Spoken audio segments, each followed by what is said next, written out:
প্রিয় মানুষের বিয়ে খাইতে মজাই আলাদা। যারা খান নাই একবার খেয়ে দেখবেন যে বিয়ে খাওয়া কত মজার। তো সবশেষে তার বিয়েতে যাওয়া, তো গরিব মানুষ এখানে বড় লোকদের আনাগোনা বেশি। আপনাকে ফার্স্ট দিয়ে হয়তো ইতস্তত মনে হবে, কিন্তু না যায় কোনো উপায় ছিল না, কারণ কথা দেওয়া ছিল যে সেখানে যেতেই হবে। তাই বিয়ে বাড়িতে যে একটু দেখাদেখি করে শেষবারের মধ্যে দেখা করে চলে আসা, এই আর কি। কষ্ট পেয়ে কোনো লাভ নাই, বিয়ে খাইতে আসছি, এখন তো খাইতে হবে। বিয়ের পরিবেশটা সুন্দর ছিল, সেও সুন্দর ছিল।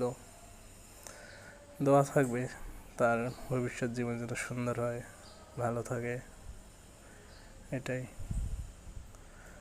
চারপাশে অনেক লোকের ভিড়ে আমি একটা ছোট মানুষ, এই আর কি। যাই হোক,